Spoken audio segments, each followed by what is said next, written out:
La nécessité d'ajouter l'anglais dans sa boîte à outils. Je répète, la nécessité d'ajouter l'anglais dans sa boîte à outils. Je pense que vous connaissez des gens autour de vous, ou peut-être c'est vous-même, et des gens qui disent, ou alors qui sont constamment en train de se dire, je vais apprendre l'anglais, je vais apprendre l'anglais, je vais apprendre l'anglais, je vais apprendre l'anglais. Et 6 mois passent, 1 an, 2 ans, 3 ans, ils n'ont jamais appris l'anglais, ils sont au même niveau. Pourtant, ils sont conscients de l'importance de l'anglais dans la vie, la société actuelle, Tant sur le plan professionnel que sur le plan social. Il est primordial de pouvoir s'exprimer en anglais, écouter, parler et écrire.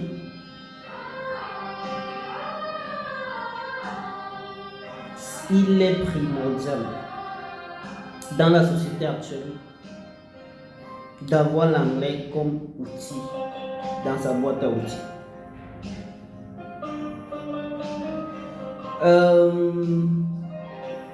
Très souvent, les gens sous-estiment la portée ou alors les opportunités qui peuvent se présenter à eux s'ils savaient s'exprimer en anglais ou que ce soit parler écrit.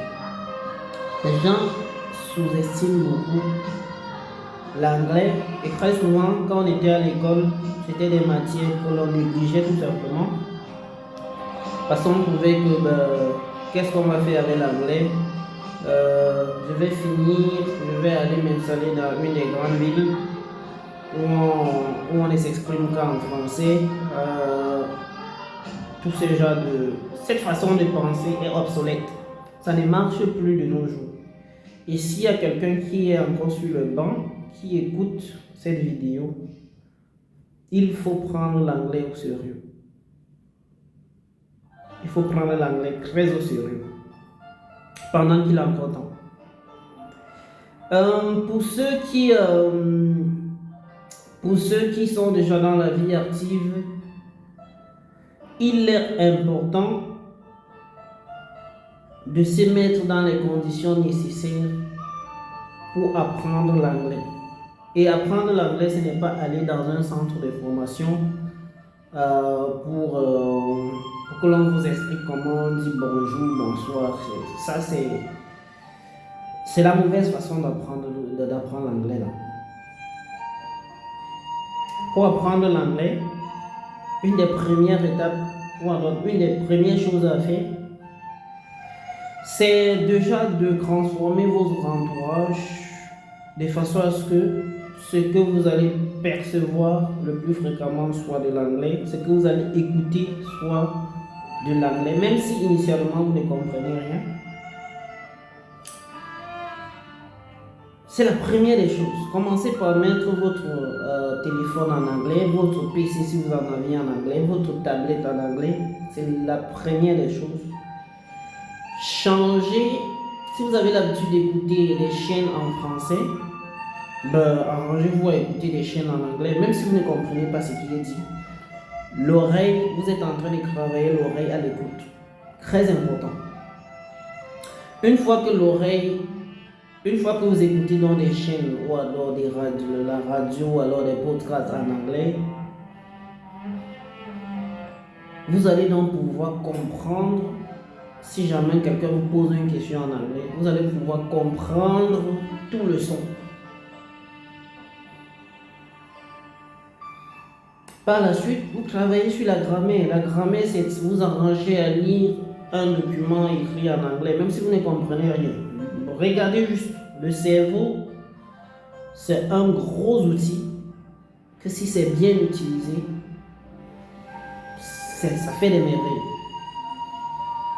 Le cerveau va créer une empreinte digitale des mots les plus fréquents que ça va voir pendant votre processus de lecture. Et c'est comme ça qu'à un moment donné, vous allez constater que vous pouvez reconnaître, vous allez prendre un texte et constater que vous reconnaissez peut-être 60% des mots. Vous allez continuer à travailler, vous prenez un texte, vous reconnaissez 60% des mots, 80% des mots. Cela prouve que vous êtes en train d'avancer.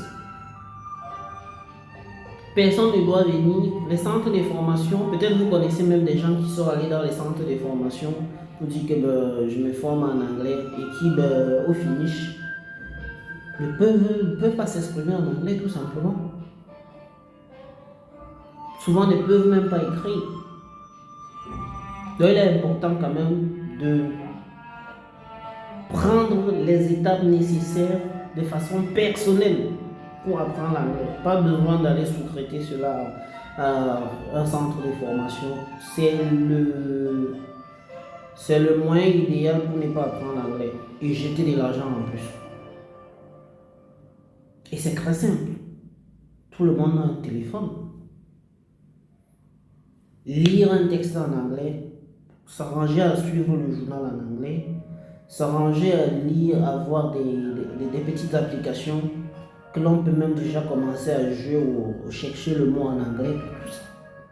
Nous avons tout aujourd'hui pour apprendre, peu importe le sujet donné. C'est juste une question de volonté. Donc j'implore donc surtout, spécialement ceux qui veulent se lancer dans le freelance, le marché international, la langue utilisée pour le business de nos jours, c'est l'anglais. À l'heure actuelle, c'est l'anglais. Je pense que ça sera encore l'anglais pour des années à venir. Il est donc impératif d'apprendre à s'exprimer en anglais en commençant par l'écoute, parce que vous ne pouvez pas répondre à une question si vous n'avez pas compris ce qu'on a posé comme question. L'écoute, la grammaire et tout ce qui tourne autour, et après l'écrit. Tout simplement. Si vous êtes donc dans le freelance, si vous savez vous exprimer en anglais, vous avez plus d'opportunités. Vous pouvez travailler pour des entreprises qui sont dans les pays anglophones, qui malheureusement, ou alors qui heureusement sont les entreprises qui payent mieux. Vous pouvez travailler avec des entreprises, vous pouvez travailler avec tout le monde parce que même sur les plateformes de freelance, très souvent, même ceux qui ont pour langue le français vont poster des jobs en anglais.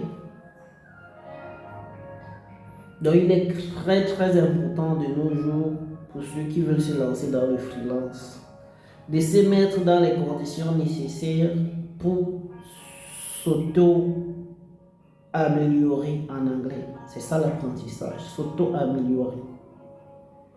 Et j'aime souvent à dire, pour ceux qui s'expriment bien dans leur langue locale, je ne parle pas des langues importées, jamais on s'est assis pour vous dire ceci c'est ça, ça c'est ceci, voici. On ne vous a jamais dit ça. Vous avez grandi dans un environnement, vous étiez autour des gens qui parlent. Vous avez tout simplement enregistré, observé, enregistré. D'abord l'oreille, vous écoutez les sons. Au début, les sons, ça ne dit rien. Après, le son, c'est comme l'enfant, quand l'enfant grandit. Initialement, l'enfant ne comprend pas les sons. En fait, les sons, ça n'a pas de signification. Après, au fur et à mesure, ça donne du sens. L'enfant commence à avoir du sens. Tel veut dire ça, ça veut dire ça. Justement parce qu'il est entré dans le processus d'apprentissage. Mais personne ne vient lui dire exactement ceci veut dire ça, ceci veut dire ça. L'enfant fait une déduction, tout simplement. Et à un moment donné, l'enfant peut déjà prononcer les mots et raconter, dire des choses dans les langues, dans la langue locale, que ce soit le français ou l'anglais, très souvent. Je prends le cas des langues locales parce que nous savons qu'il n'y a pas d'école très souvent où on forme pour ces langues-là tout simplement. En fait, beaucoup on n'est pas allé passer à une école pour pouvoir parler nos langues. Donc, voilà un exemple typique à suivre pour ceux qui veulent vraiment apprendre l'anglais. Mettez-vous dans les conditions, c'est question de volonté. Sinon, 6 mois vont passer. Vous allez toujours dire, je vais apprendre l'anglais. 2 mois passent, 3 mois passent, 6 mois passent, 1 an passe, 2 ans passent. Vous n'avez jamais appris l'anglais. Pourtant, vous savez combien d'opportunités vous avez loupées, tout simplement parce que vous ne savez pas vous exprimer en anglais, tout simplement.